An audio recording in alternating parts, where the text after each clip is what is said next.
The rain lashes relentlessly against the tall windows of a brownstone apartment on New York's Upper West Side, turning the streets of the city into a blur of wet pavement and flickering neon lights. Thunder breaks ominously in the distance, a foreboding prelude to the night's dark events. Inside, the light of a single desk lamp casts long shadows over shelves groaning with hundreds of books, their cracked spines containing the arcane secrets of centuries past. In this cluttered study sits a single figure, Malachi Martin, 70 years old, but with eyes as sharp and as penetrating as a man half his age. His thin, weathered hands carefully arrange the gathered texts on the polished oak desk in front of him. A letter marked with an ecclesiastical coat of arms, a small pile of notes and insertions for his next book, and, most importantly of all, a well-thumbed copy of the Rituale Romanum, Vatican's official ritual book for the rite of exorcism.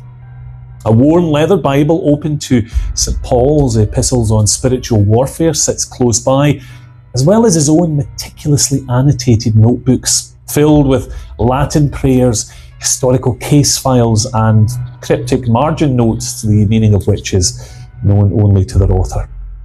The room is silent except for the occasional lash of rain against the window from the relentless storm outside. A priest of the powerful Jesuit order, Martin was now a man living between worlds, operating between the sacred and the profane. He quietly begins to mutter the Ave Maria to himself as he works, for, steeped in experience though he is, no such evening was ever undertaken lightly. He is, after all, preparing to answer the desperate cry for help that was made to him earlier in the evening. A family had contacted him, claiming that their daughter was showing signs of a sickness more baffling than medical science could explain and more frightening than most medical professionals would admit to. The location, a rundown apartment on the far east side of Manhattan, miles away from this sanctuary of calm. Yet Martin's face is stoic. It's unreadable. He is both calm and resolute.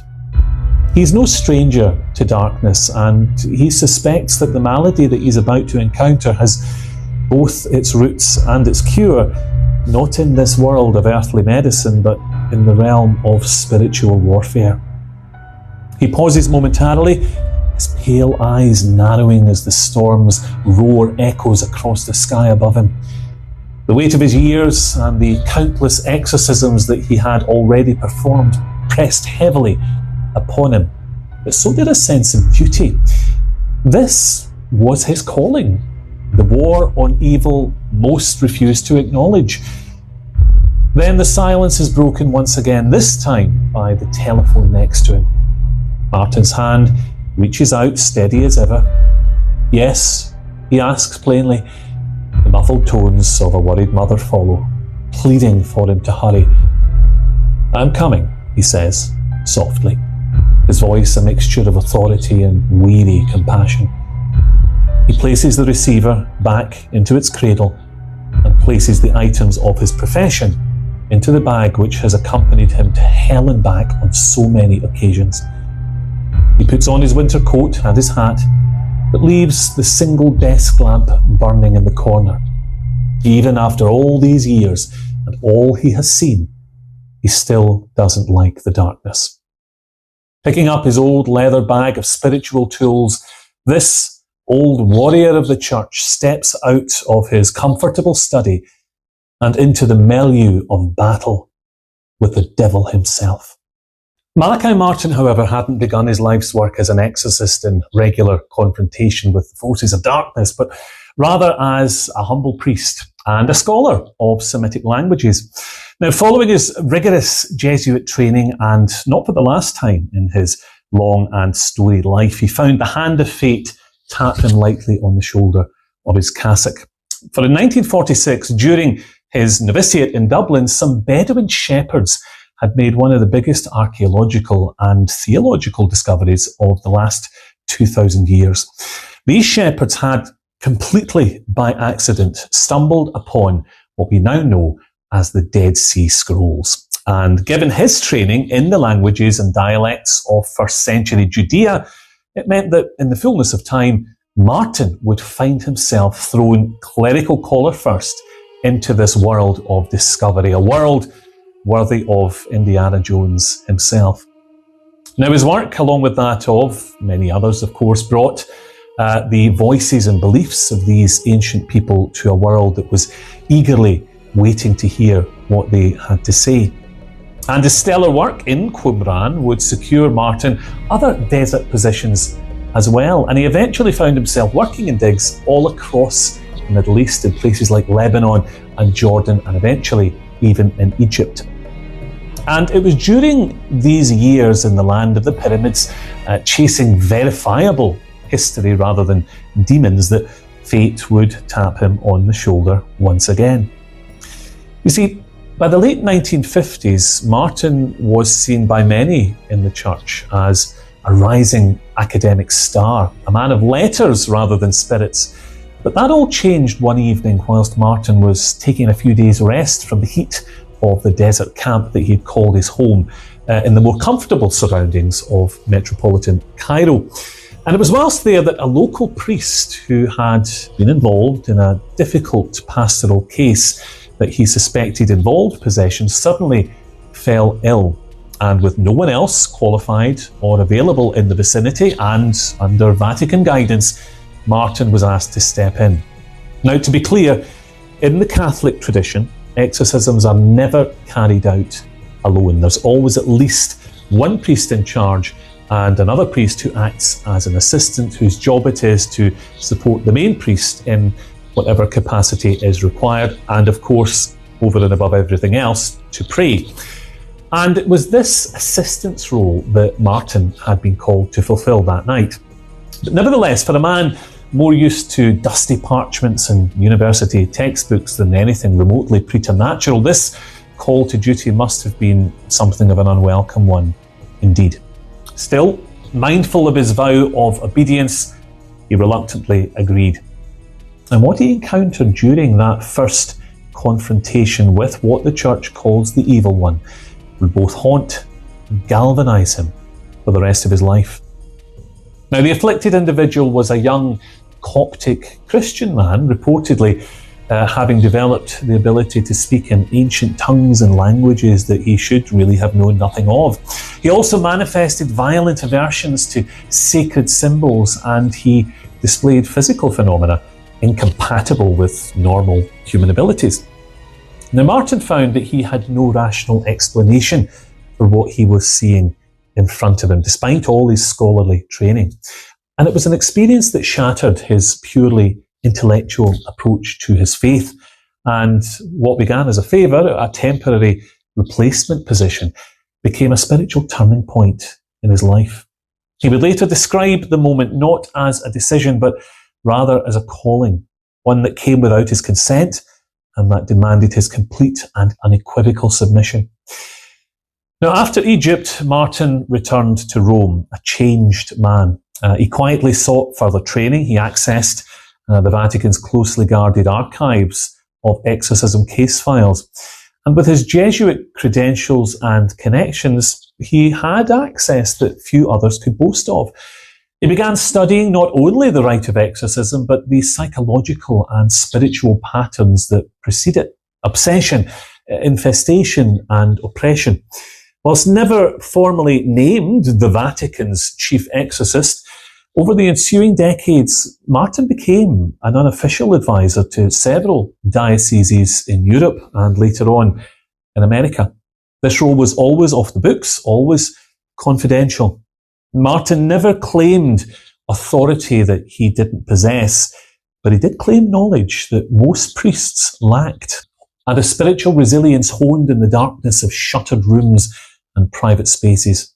And one fact remains: this unusual and dangerous calling that he had uncovered, not in the marble halls of the Vatican or even the streets of New York, but amid the heat and history of the Egyptian desert, a place where Martin, looking for history, had found something far older and far more sinister staring right back at him.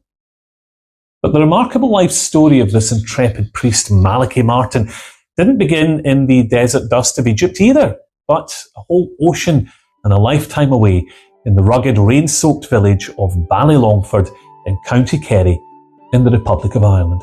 Now, he was born on July the 23rd, 1921, the youngest of 5 children to a devout Catholic family. His upbringing was traditional, to say the least, with Irish Gaelic being encouraged around the dinner table and the obligations of the faith taking a central role in their daily life. Indeed, both Martin and several of his siblings would find their eventual vocations at the altar of the Roman Catholic Church. And Ireland at this time was a land in considerable turmoil. The War of Independence raged right up until just days before Malachi's birth, as the British Empire's grip finally loosened amid years of violence and political upheaval. And thus, the environment that young Malachi arrived into was one steeped in old world Catholicism, the mysticism and folklore of Celtic tradition, and the battle weariness of a nation rinsed by the struggles and losses of war. Now, to young Malachi, the dual concepts of combat and faith were not abstract notions, but tangible realities present in every stone and every story. Early on, Martin had displayed remarkable intellectual gifts. He was fluent in Irish Gaelic. He quickly mastered Latin, the language of the church, and later he would move on to study Greek and Hebrew, the language of the scriptures. His education was rigorous, driven both by natural curiosity and the expectations of a family deeply committed to the Roman Catholic Church. Martin finally entered the Society of Jesus, one of the most disciplined and demanding orders in Catholicism. Known as the Soldiers of Christ, the Jesuit order combined spiritual zeal with intellectual rigour, emphasising obedience, scholarship and missionary work. The training was gruelling. It was marked by long hours of study in theology, philosophy and classical languages, alongside the Society's famed spiritual exercises that are designed to cultivate humility and discipline in a candidate. Now, Martin's years as a Jesuit student were notable not only for academic excellence, but for the sheer volume of information that he was somehow able to imbibe. His studies included not only scripture and doctrine, but also biblical archaeology, ancient Near Eastern languages, and church history. He was finally ordained a priest in 1954, and his impressive abilities soon brought him to the attention of the Vatican hierarchy. Now, following his extensive scholarly work on the Dead Sea Scrolls and the harrowing encounter that he'd had with the demonic in Cairo, he was eventually assigned to Rome, where his old friend, Fate, beckoned him once again, and as a result, he found himself amidst the very inner circles of the Church during one of the most critical periods in its 2,000-year history, the Second Vatican Council. Opening in 1962 and running until 1965, this great gathering of the leaders of the Church sought to completely modernise Roman Catholicism, prompting intense debate between traditionalists and reformers within its ranks. Martin, the boy from Ballylongford, was gifted a front row seat to these historic proceedings as a secretary to the powerful Jesuit Cardinal Augustin Bea, a towering figure in both the Vatican and in the Council itself. Malachi Martin, it seemed, had crossed the threshold into the inner sanctums of Roman power. No longer merely a Jesuit scholar with a gift for ancient languages, he becomes something else entirely, a trusted confidant in the corridors of ecclesiastical power with access to the papacy itself. Even when Martin had arrived in Rome, it was not simply as a priest, it was as a growing intellectual force. He had completed advanced studies in Semitic languages, biblical archaeology, and theology. His doctoral work, combined with a rare fluency in over 10 languages, including Aramaic, Syriac, and Arabic, positioned him as a rare asset in a church striving to reconcile its ancient heritage with a rapidly modernising world. But what brought him closest to the epicentre of Vatican decision-making was his role as this private secretary to Cardinal Bea. Himself a Jesuit who served as the head of the Secretariat for Promoting Christian Unity, Cardinal Bea was no ordinary clergyman either. He was Pope John XXIII's closest theological advisor and a chief architect of the Second Vatican Council. Bea was determined to chart a course for the Church out of the past and fully into the modern era. And Martin, the brightest of the bright, had been chosen to work alongside him during this time of unprecedented change. He translated sensitive documents, he participated in closed-door discussions, and he helped draft language for key consular texts. According to Martin himself, he witnessed what few outsiders ever did: the theological battles, the political manoeuvring, and the spiritual compromises that would shape the future of Catholicism. Now, on the surface, Vatican II was a moment of hope and renewal. It aimed to modernise the liturgy, to promote interfaith dialogue and make the Church more accessible to the laity. But for Martin, these shifts were not just reform, but a rupture. As the months of debate dragged on, he became increasingly concerned that the changes being proposed were opening the doors to the forces not only of modernity, but of something far more sinister indeed. In interviews years later, he spoke in veiled but ominous terms about what he had seen behind those closed doors.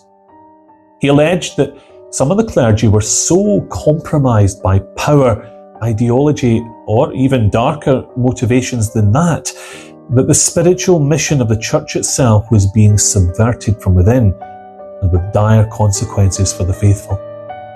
Some of his critics, including other Jesuits, dismissed these claims as sensationalism. Yet others still, particularly amongst the more traditional circles of the Church, believed that Martin had revealed quite a bitter truth, that the post-consular Church had been infiltrated by secularism, relativism, and according to Martin, even occult interests, all masquerading as progressive reform. As the roster of consular resolutions grew, so did Martin's unease. Though he remained technically within the Jesuit order throughout the council, he found himself increasingly isolated in his views and also within his order. The young firebrand theologian had become a Vatican insider. However, with all the privilege came just as many questions. And then came the defining break. In 1964, Martin petitioned the Pope himself, by now Pope Paul VI, to release him from his vows of obedience and poverty. His reasons, officially, were to pursue independent scholarly work. But those close to him suspected deeper motives. He no longer trusted the direction of the Church. He no longer believed that he could serve its mission from within, and so he would have to seek to serve it from without. And that service would be both critical and painful for both parties. Thus, he left Rome in silence. No scandal accompanied his departure, at least none made public at the time. He simply vanished from the Vatican scene, re-emerging in the most unexpected of places, that of New York City. Here in the secular capital of the world, Martin would reinvent himself. But the secrets that he carried from Rome would never fully leave him. They haunted his lectures, they spilled into his books, and they echoed into the chilling accounts that he would later give of demonic possession and spiritual war at the highest levels. In time, and to some, he had become something of a Cassandra, ignored or even mocked for speaking a truth too difficult to bear. To others, he was a dangerous provocateur, a man who blurred lines between theology and conspiracy. But one thing was certain: Malachi Martin was no longer merely just a Jesuit scholar. He had become something more enigmatic, more unpredictable, an exile with knowledge that few dared to admit existed, and a talent to tell what he knew on platforms that not even the Roman Catholic Church could completely ignore. Now, amongst the yellow cabs and neon signs, Martin walked the streets of Manhattan a man newly unbound from the strict vows of Jesuit life, but not from the Church's shadow, nor indeed the pressing need to earn a living. He had been released from his vows of poverty and obedience, and so now he was free to earn that living as he saw fit. Now, he was still technically a priest, though, and he always referred to himself as such, but he would never again be stationed in a parish, and he would never live in a community again with his brethren. He did what he had to do at first. He took odd jobs. He became a dishwasher, he became a waiter, and later he became a driver of one of those yellow taxis. Eventually, however, in the culture free-for-all of the 1960s in Manhattan, he found not only an intellectual sanctuary, but a stage and a purpose. Martin quickly embedded himself within a network of Catholic and conservative East Coast intellectuals. One of his most prominent allies was a certain William F. Buckley Jr., founder of National Review, and through Buckley, he was introduced to a brand new audience. Americans disillusioned with modernism, the perceived threats of communism, and what they saw as the spiritual rot of their age, took to Martin like a duck to water. His early writings in the US took on a provocative tone.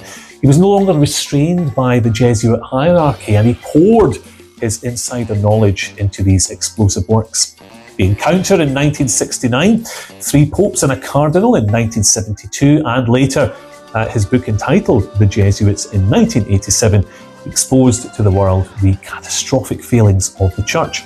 He alleged that modern theologians, Marxist ideologues, and even occult sympathisers had hijacked Vatican II, diluting doctrine and weakening the Church's spiritual defences, working towards nothing short of the complete and utter destruction of the Catholic faith.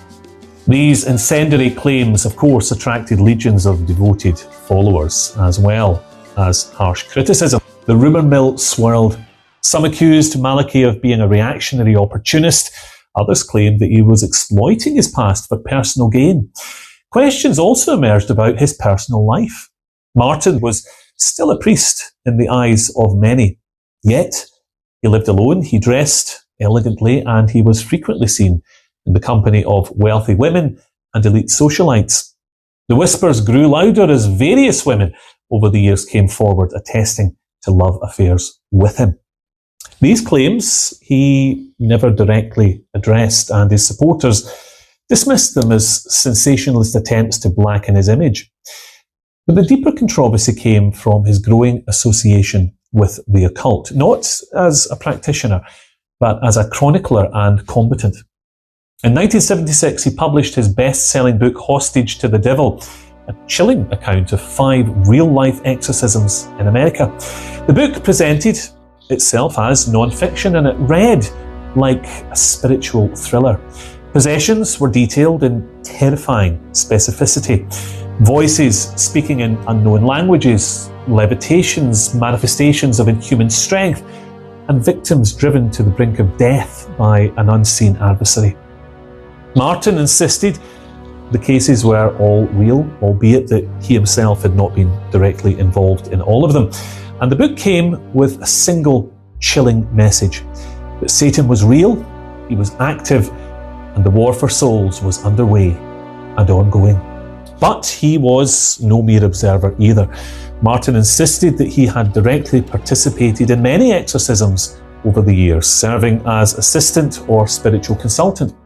He described chilling manifestations, guttural voices in dead languages, physical levitations, supernatural knowledge, and even violent assaults on priests, all witnessed by him with his own eyes. And the book's tone was stark, it was clinical, and it was reverent. This was not some sort of Hollywood horror. This was a battlefield report.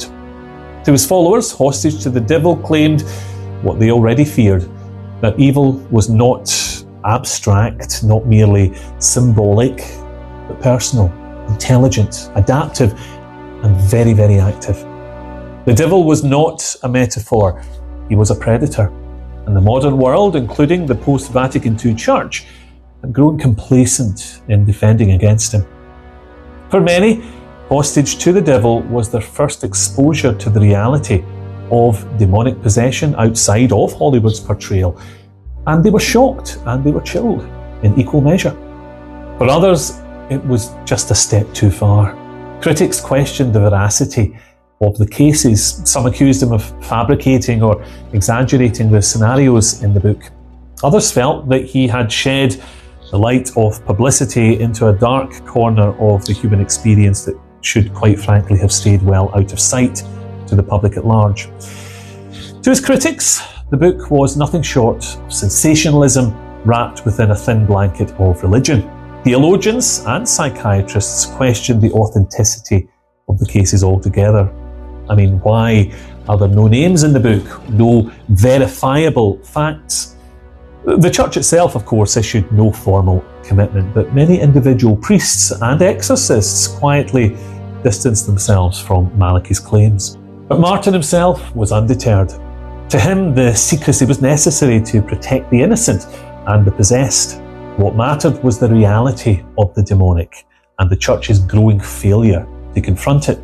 He accused the post-consular church of abandoning spiritual warfare, of reducing Satan to an abstract symbol, and deliberately disarming priests in the face of a very real and very deadly evil. To Martin, the rite of exorcism was like a nuclear weapon. You didn't need it often, but when you did, nothing less would suffice. Works like these had also manoeuvred him into a strange cultural space as well, half theologian, half mystic, part insider, part renegade. The Vatican, predictably, of course, distanced itself from his claims. Official church channels rarely commented in his writings, and he was quietly sidelined by the American clergy. Yet he continued to attract a growing following, particularly amongst traditionalist Catholics, as well as conservative thinkers and those with interests in spiritual warfare. And despite no longer being affiliated with the Jesuits, Martin still presented himself as Father Martin in interviews. He wore, occasionally, a Roman collar. He spoke with the cadence of the pulpit, and his authority was rarely questioned by either his audience or his interviewers.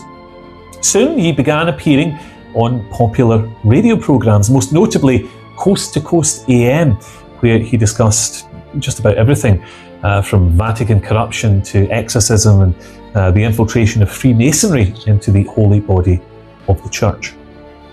Now, these appearances added yet another layer to this persona of Martin's. He was now a kind of Catholic oracle to many, warning of apocalypse and conspiracies and hidden truths. The church may have been silent, but Malachi Martin was anything but. His New York apartment became his battlefield. There, surrounded by books, rosaries, crucifixes and relics, he worked through the night, writing, praying, answering calls from the desperate and the possessed. People travelled across the country to meet him. Some came for advice, others came for help, and some came convinced that only Malachi Martin could save them from what had taken hold of their lives. For this man who had once walked the hallowed halls of the Vatican, it was an extraordinary transformation indeed. Once a theological advisor to a powerful and influential prince of the church, he was now a spiritual rogue casting out demons in the shadowy corners of New York. But Martin saw it differently. He didn't consider himself a renegade at all, but rather a man loyal to the truth, a simple soldier in the Lord's army engaged in battle as the need arose, the battle for the freedom of the human soul. Whether priest, prophet, charlatan, or all three, Malachi Martin had stepped into a role that few dared to play. The exorcist in exile, the priest without a pulpit, waging war against forces seen and unseen, within and without the confines of the church that he loved. Now, Martin was often heard in his interviews regarding the state of the church to utter the phrase, "The smoke of Satan has entered the church." Now, these weren't technically Martin's words at all. They had in fact been uttered by Pope Paul VI himself just a few years earlier in 1972. But Martin pretty much made them his own, framing his work as an expose of spiritual infiltration of the church on a cosmic scale. And his timing couldn't have been more perfect or more provocative. Just 5 years before Hostage had been published in 1973, William Peter Blatty's The Exorcist had been released, and the subsequent film adaptation had shocked and thrilled audiences worldwide. But while Blatty's work was fictional, albeit inspired by a true case, Martin's book claimed to be completely factual, and that, to many, made it far more disturbing. Suddenly, Martin found himself the darling of the television and radio circuit, and by extension, a sort of authoritative voice. Precise diction and Irish charm lent a sobering authenticity to his accounts and opinions, and the general public simply couldn't get enough of him. He appeared on the Mary Griffin Show, Firing Line, and later, and perhaps most famously, on Coast to Coast AM, where his long conversations with the then host, Art Bell, became the stuff of radio legend. In those interviews, Martin spoke not only of possession, but of a Luciferian infiltration of the church itself, the rise of a modernist heresy, and the esoteric battles between angels and demons that were being fought beneath the surface of ordinary everyday life. He made many feel, as he poured his views and his experiences into these interviews, broadcast across the airwaves well into the wee hours of the morning, like he was talking to them personally. He made them feel like there were hidden realities in every room, and that he had seen them. Still, despite a growing popularity with the general public, the backlash was relentless. Martin, though, simply responded as he always did. He said very little in his own defence, and he carried on regardless. In the revised 1992 edition of the book, he included a new introduction, warning that demonic activity was still on the rise, and that even children were now being targeted, and that many modern possessions were being misdiagnosed as mental illness. He warned of Ouija boards, New Age practices as potential gateways to diabolical influence. His reputation grew yet further, and indeed, he was mythologized by some. A warrior priest exercising the power of God in the dark, shadowy streets of New York City, an exile from Rome waging a private war on Satan in the sanctuary of a Manhattan apartment. It's powerful stuff. There were even whispers that he had faced retaliation, that he'd enemies, actual enemies in the church. In a 1997 interview, he claimed to have survived more than one attempt on his life. The devil, he often inferred, had many friends in high places, and whether one believed him or not, Hostage to the Devil left a permanent mark on the literary world. It continues to sell in multiple languages even to this day. It's inspired documentaries, podcasts, and it was even the focus of a 2016 film. For many, it remains one of the most terrifying and convincing accounts of real demonic possession ever published. But for Martin, it was never about the entertainment of salacious fear. It was about war and the enemy in that war that he believed would stop at nothing to silence it. You see, by the late 1990s, Malachi Martin's writings have grown darker, almost apocalyptic now in their tone and their urgency. He wasn't content any longer just to expose isolated cases of possession, but rather he began detailing something far more chilling: the full-scale infiltration of the Roman Catholic Church itself. At the heart of this claim was a term that he returned to again and again, that thing that he called the superforce. In those interviews with Art Bell, Martin claimed that what he called a perfectly possessed person is someone who has made a pact with the devil with no intention to break it. These people, he claimed, were completely at peace with their choices, seemingly normal, frequently charming, but belonged, he said, heart and soul to the other side. They would never seek help because, quite simply, they had no desire to be delivered. And those people, he said, were the most dangerous. He asserted that there were individuals, many of whom were highly placed in global institutions, media, finance, and yes, even the church, who fit into that category. He spoke of bishops, monsignors, even cardinals who, in his view, hadn't merely lost their faith, but had willfully and knowingly aligned themselves with the powers of darkness. And he was quite clear, these were not simply corrupt or weak men. They were, Martin insisted, possessed, but in such a way as to appear totally rational and normal. They displayed none of the classic signs and symptoms that one might see in an ordinary person who'd come running to a priest for deliverance. These men and women had no conflict. There was no crisis. There was no eternal struggle within them. They had, according to Martin, surrendered utterly and willingly and, in a way, were at a sort of peace with their status quo. He claimed that this kind of possession had not only infiltrated the highest echelons of the world's financial and governmental systems. There is love within the church, what those who know about it call the superforce. It's Satan. I don't mean the old guy with the yellow eyes and large ears and forked tail and hooves. Dirty books under his arms and come over and say you teach you to commit sin. No, I'm talking about an archangelic intelligence. The most brilliant intelligence God created. God never created anything so brilliant as this angel. Deserves to be naughty. Okay. Satan, or Lucifer, whatever you want to call it, who said I will not serve. But it found a foothold in the very heart of the Vatican itself.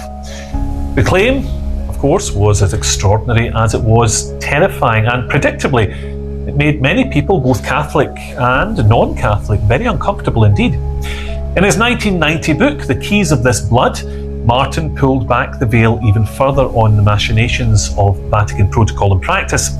The book was ostensibly about the geopolitical rivalry between the then Pope John Paul II and the former President of Russia, Mikhail Gorbachev, as well as the leaders of Western capitalism and how these factions all circumnavigated the world stage like pieces on a chessboard.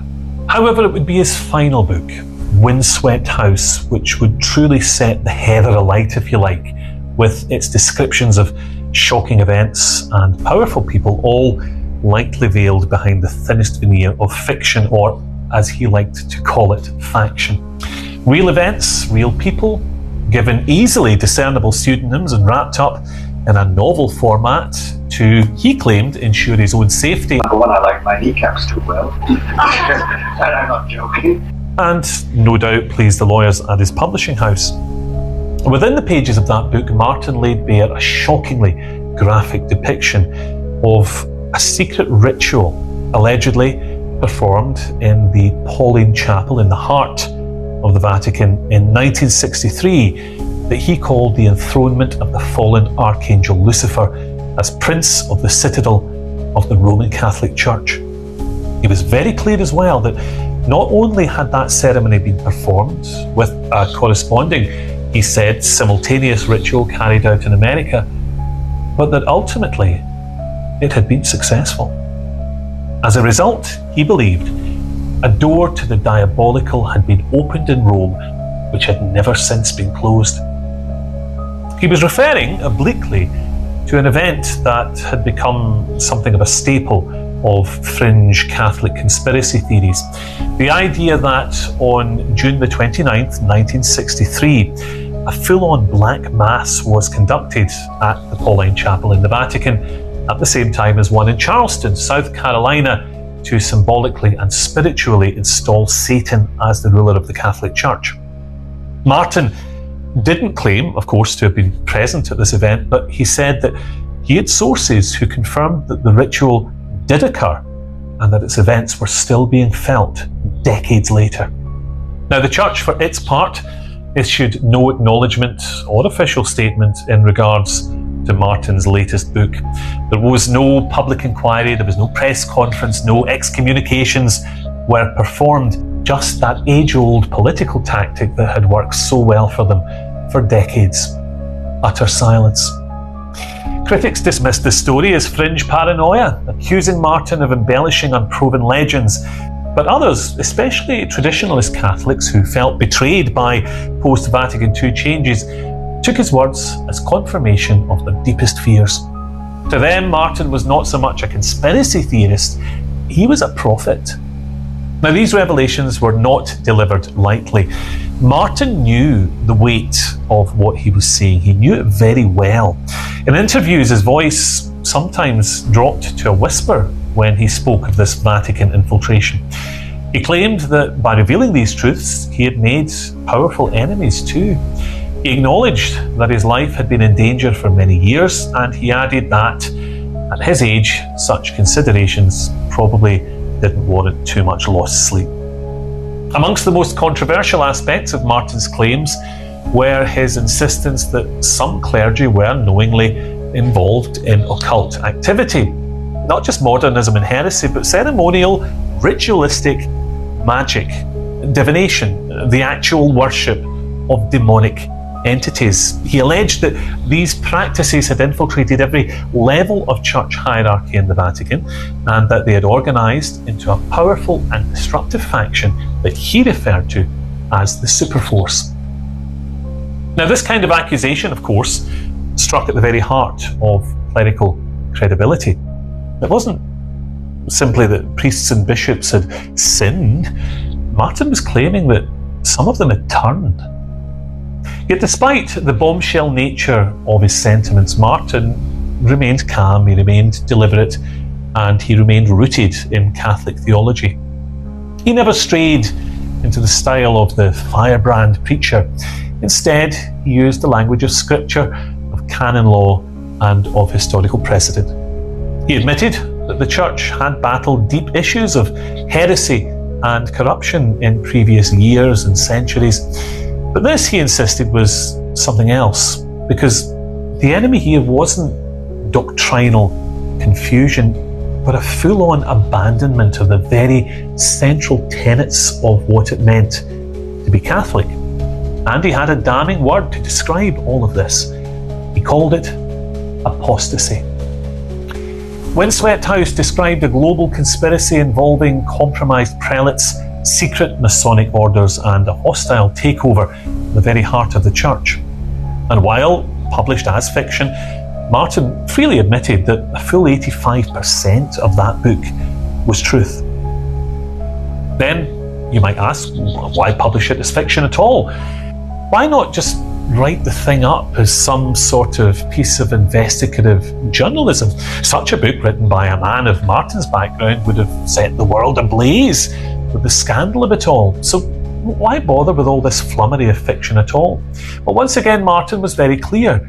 Despite his age, he still valued his life. Number one, I like my kneecaps too well. And should he have laid his clerical cards on the table, so to speak, of the global media in quite such an unvarnished manner, that life, he felt, might have come to something of an abrupt and rather sinister end. I'm not joking. However, even with the sugar coating of fiction, his dire claims spread like wildfire amongst the fringe media of the day, and soon Martin would find himself something of a cult figure. He received thousands of letters, people begging him to speak at parishes or write follow-up books or even bless their homes. He became a thing that the modern church simply couldn't contain. A rogue theologian whose credibility came not from approval, but rather from exile. And yet, he never left the faith. He never denounced the church. He still said Mass privately, he still wore that occasional Roman collar, and he still claimed the priesthood. And he still referred to Pope John Paul II as his Pope. Martin's war wasn't against the church, it was for it. Rather, it was against the dark forces that he believed had taken root inside the Leonine walls of its headquarters. To the very end, he believed that the church would ultimately prevail. However, he wasn't quite so optimistic about the hierarchical and administrative structure that ran it. He talked of an underground church, a remnant, if you like, of true Catholics who had refused what he saw as the mistakes, the dire mistakes of the Second Vatican Council, who would meet in private and upon whose shoulders the struggle against apostasy would be carried, however heavy that burden might be and whatever the consequences. And as he entered into the twilight years of his life, his voice grew more urgent and prophetic on another matter too. He spoke openly about what he believed was the greatest spiritual crisis that humanity would ever face: the imminent arrival of the man of sin, better known in the public square by another name, that of the Antichrist. Throughout the 1990s, Martin warned that a global figure, a false messiah, was preparing to deceive the whole world, aided by the infiltration of evil within the church that he had written about. Doctor, is there now, or is there going to be, an Antichrist?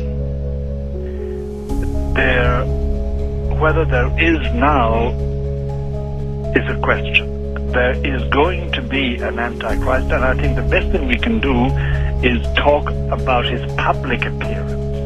All right. Because he may already be in existence. For me to say he is in existence would immediately provoke the questions: where is he and what is he doing? Yes. I want to avoid that. Yes. But he will be manifest publicly within a reasonable amount of time. Most people who are 20-something or 30-something will come across Antichrist. Now that would happen, he said, alongside the cooperation of governments, media and the corporate spheres. And he connected this figure with the machinations of what was known then as the New World Order, that convergence of political, financial and spiritual forces that were bent on dominating the planet and erasing true faith. Strangely, at around this time in history, major religious and political figures did begin using that very phrase in their interviews and speeches. As if from nowhere, that New World Order phrase was suddenly parroted and on the lips of everyone of influence on the world stage, from the likes of George H.W. Bush and Henry Kissinger to Tony Blair and even Pope John Paul II himself. A new world order. Really, a new world order can be created. A new world order. It is a new world order. A new world order. A new world order. This sudden adoption of one phrase by leaders of different nations or cultures or creeds within a short space of time added something of a chilling authenticity to Martin's claims that simply couldn't be denied. On radio programmes like Coast to Coast AM, Martin described the scenario that was as apocalyptic as it was plausible to his listeners. He spoke of secret society, occult rituals, and a growing rebellion against God manifesting through modern technology and the media. He warned that the church was under siege from within, paralysed by doctrinal confusion and compromised leadership, and that in the future he could well envision a world where the believer would face not only what he called dry martyrdom, the martyrdom of derision and persecution in the public square, but the wet martyrdom of bloodshed and death. But despite those sobering predictions, Martin was no fearmonger either. Above it all, he maintained a steadfast belief in the ultimate victory of Christ Jesus and the resilience of the faithful. His message was one of urgent repentance and spiritual vigilance in the face of the darkness to come. In his final public appearance, he seemed a man now racing against time. His writings and interviews conveyed a palpable weariness, an awareness that he was a solitary sentinel facing overwhelming odds. He still spoke with authority and conviction of the things in which he believed, but he now spoke too of his failing health, of his age, and the limitations that these things placed upon him. Then, in July 1999, the 77-year-old Martin, having survived several serious health issues previously, suffered an accident at his home in New York City. His subsequent hospitalisation and death, like much of his life, is shrouded in mystery, speculation, and whispers of the supernatural. Now, officially, He died on July the 27th, 1999, 4 days after his 78th birthday at Lenox Hill Hospital in Manhattan, the result of a cerebral hemorrhage sustained during a fall in his apartment. But those close to Martin, his friends, his confidants, and indeed wider conspiracy theorists have long pointed to details that suggest a more ominous set of circumstances than just a fatal head wound following a simple accident. The official story is that not long after returning, he suffered a fall that left him unconscious. Now that explanation, at first glance, seems unfortunate, but sadly for the elderly, it's a fairly pedestrian occurrence. Apparently, he'd been reaching for a book. When he lost his footing, he hit the floor and he banged his head, which in turn led to his hospitalisation. But as the days passed and Martin lay in a coma, those close to him began to suspect a darker force had been behind this accident. Martin had confided in his friends before the fall that he was under demonic attack. According to one account, Martin had been preparing to work on a particularly disturbing case of possession, that of a 4-year-old girl in Connecticut.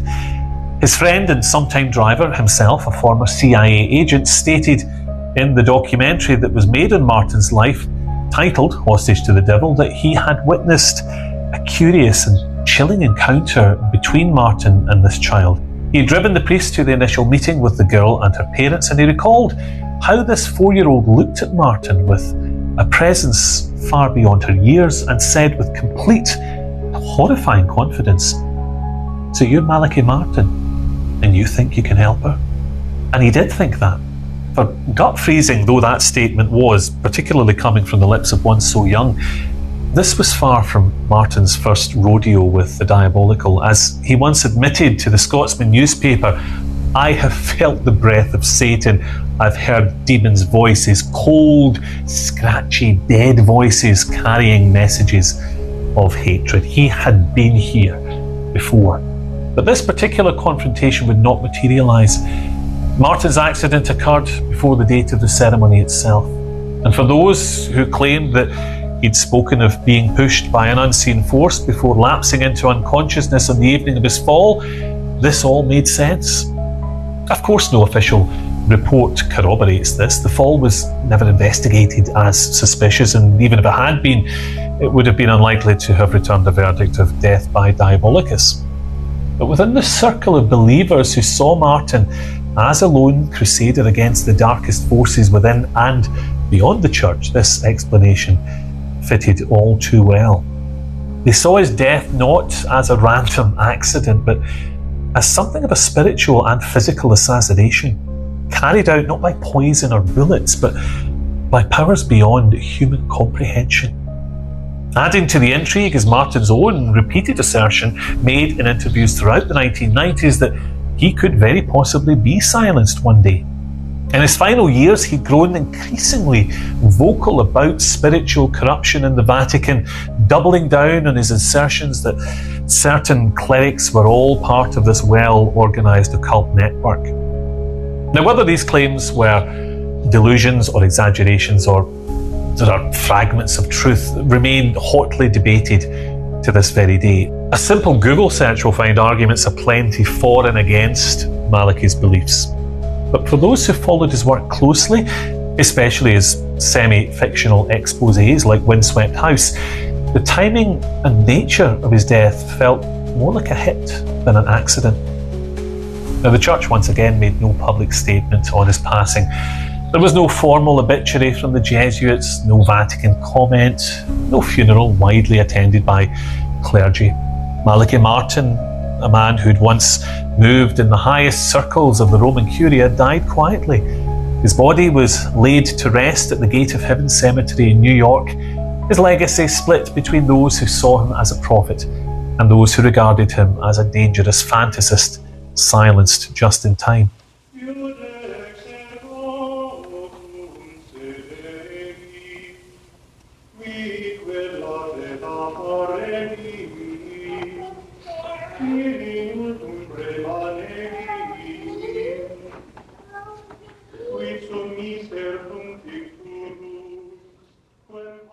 However, Martin's death did not mark the end of his influence. Instead, it was the beginning of a legacy that continues to ripple through popular culture, religious discourse, and the worlds of exorcism and conspiracy to this very day.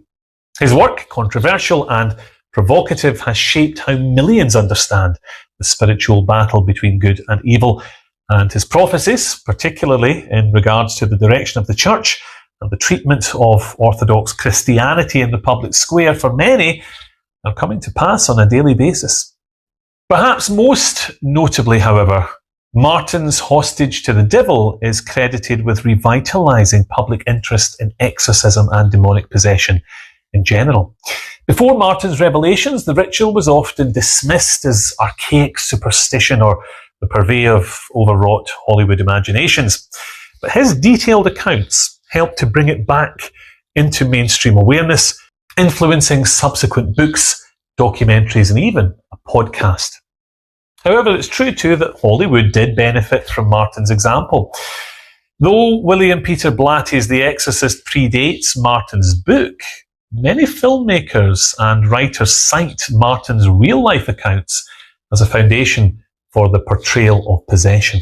The image of the elderly priest battling evil, isolated and burdened with hidden knowledge, owes much to Martin's shadow. And although Blatty denied that Martin had any influence on his father Merrin in his novel, realistically, how many archaeologists come priests come exorcists do you know? Personally, I can only think of two. Now, beyond the media, Martin's influence is evident in the modern ministry of exorcism itself. The Vatican's Rituale Romanum was revised in the very year of his death, with a renewed emphasis on psychological evaluation and spiritual rigour, responding in part to increased awareness of possession cases. Several of today's most renowned exorcists acknowledge Martin's work as foundational, even if they perhaps distance themselves from some of his more conspiratorial claims.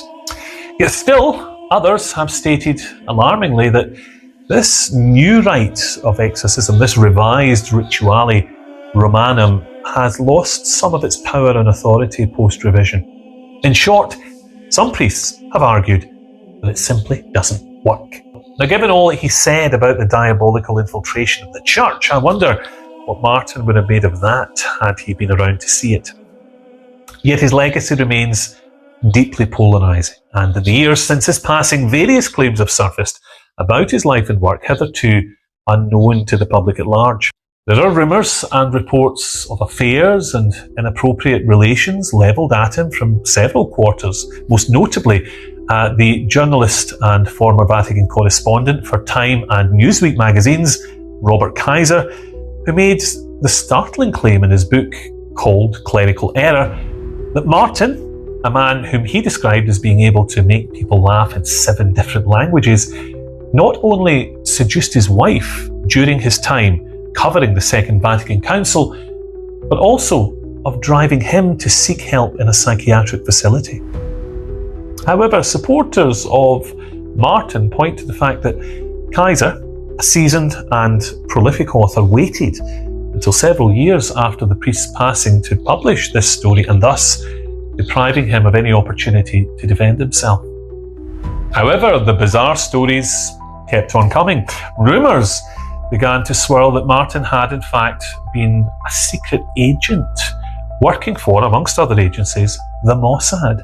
Other people claimed that he'd been masquerading as a priest since he left the Vatican, that he'd been essentially defrocked and sent into exile, where he wrought his revenge on St. Peter by writing sensationalist books that ultimately hurt the church. However, on the other side of the scale, there are also those who believe that far from having been stripped of his priestly functions, he was in fact elevated to the episcopate by being consecrated a bishop in secret by Pius XII, so that he could infiltrate the underground church that was then operating behind the Iron Curtain. And indeed, anybody who has seen the movie Conclave, and if you haven't seen it, I urge you to watch it, it's a great film, will know that such secret church appointments are entirely possible. They're considered appointments in pictore, in the heart. and indeed are generally made to secure the safety of either the bishop or those he would seek to serve. Was Martin an agent of Mossad or any other alphabet agency? Well, I doubt it. And although he was admittedly a man of many lives, and so a bit of espionage wouldn't be entirely out with the scope of his capabilities, I don't see it in this case. Indeed, he himself told Art Bell that he had done perhaps more than anyone in his career to foster Jewish-Christian relations, but I think it's quite a large leap to go from that statement straight to the conclusion that he was therefore a Mossad agent. As far as being consecrated a bishop in secret, well, that, to my mind, is more of a possibility. At the time this is said to have taken place, the church in communist Russia was indeed under grave threat from government persecution. Catholicism, in particular, requires ecclesiastical authority to function properly, and with so many faithful under such pressure to practice a faith that was so dangerous to their well-being, the guidance and succour of a bishop to carry out the necessary duties would have been a very useful asset to the church indeed. Stories abound of Martin's consecration, trips behind the Iron Curtain where he allegedly faced periods of imprisonment himself and the blackmail of recalcitrant priests whilst ordaining and advising many others. And the accusation that following his exile from the Vatican he was never thereafter a priest at all, well, he certainly claimed throughout his life to have been a priest in everything he did with full priestly authority both before and after his time in Rome. As he told it, he'd become increasingly uncomfortable with both the direction of Vatican II and the Jesuit order in general that he had been a part of, that he had approached the then Paul VI and asked to be released from his vows of poverty and obedience, but some say that he still retained his vow of chastity and that he would be allowed to go to America to earn his living, all without the oversight of a bishop. Now, he claimed that although the Pope admitted that such an arrangement was highly unorthodox, he had agreed and he'd issued him with a document called a rescript. And this rescript gave him a special status within the church, still fully a priest, but without many of the usual restrictions that accompany such an office. Now, rescripts are absolutely and indeed valid in canon law, the legal framework, of course, of the Catholic Church, and they can be granted by either a pope or by the curia in response to even the most unusual of clerical requests. So therefore, highly unusual though it undoubtedly is, his claims therefore do stack up. In church law, it was entirely possible for Martin to have been granted that dispensation. But what about the alleged affairs? Well, Robert Kaiser wasn't the only person to suggest that Martin had engaged in relationships inappropriate for a man of his position. Indeed, eyebrows were even raised within the hierarchy of the church about his final living arrangements in the Manhattan apartment of the widow of a Greek shipping tycoon called Kakia Livanos. However, Martin's supporters are quick to point out that that sort of arrangement, a priest living on the good graces of wealthy families, hardly an isolated case, and that Martin, in fact, lived in a sort of apartment within the apartment where he had his very own distinct, very private space, off limits to even Mrs. Livanos herself. But then tongues were set wagging again when, following Martin's passing away and his subsequent interment in a New York Catholic graveyard, Kakia herself, following her passing, ended up resting right alongside him, despite the fact that she herself was Greek Orthodox. They even share a joint headstone.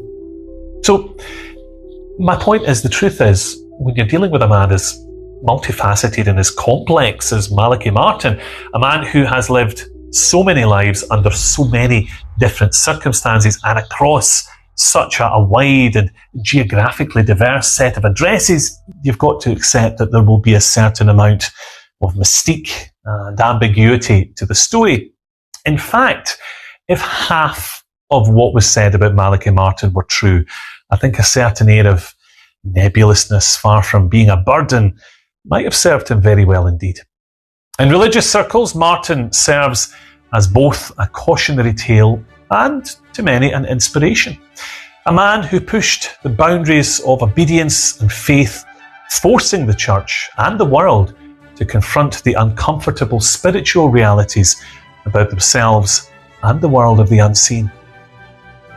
His life story, filled with mystery, intrigue and spiritual warfare, still resonates to this day in a world ever more desperate for meaning and direction. In this digital age, Martin's voice continues through countless podcasts, YouTube documentaries and forums where believers and skeptics alike dissect and debate his claims. His warnings about spiritual complacency and the deadly subtlety of evil remain as relevant today as they ever were, especially in the wake of the unprecedented technological change that's happening and is currently unfolding at what feels like breakneck speed all around us. In sum, Malachi Martin stands firm as a complex but authoritative figure whose teachings, especially those outlined in his media interviews, still draw in millions of curious minds to this day, almost 30 years after his death. Martin's personal charisma, coupled with his willingness to tackle the spiritual taboos of the Christian faith, ensured that his message resonated far beyond academic or ecclesiastical circles. His mystique, part scholar, part exorcist, part prophet, remains a powerful draw to many who seek knowledge and comfort, or in some cases just good old-fashioned entertainment.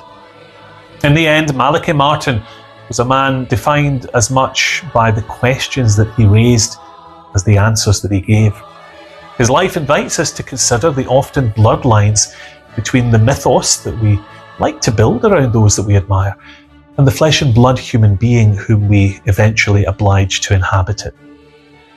Malachi Martin's life begs a fundamental question. How do we confront the darkness within the world, within the church, and most importantly, within ourselves? Well, despite all the novels and the horror stories and the intrigue of his life, Martin was ultimately very clear on that. Salvation can only be found at the foot of the cross, through the acceptance of the sacrifice and the grace of Jesus Christ.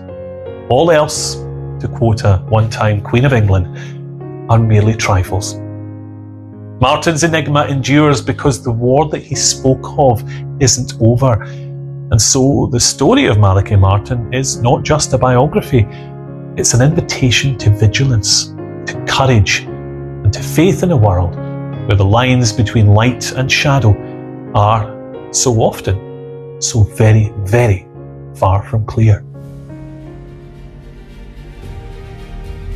Well, there you go, the story of Malachi Martin. I can't think of a more interesting person to talk about. I've been fascinated by this guy for years and years and years. He really was a real life Indiana Jones and a whole load of other things to boot. If you enjoyed what you saw today, make sure you hit that subscribe button so that you never miss a new video when it's uploaded. And History Hall has a whole library of topics and stories and life stories that we've got coming up for your entertainment. So hit that subscribe button and I will see you on the next one.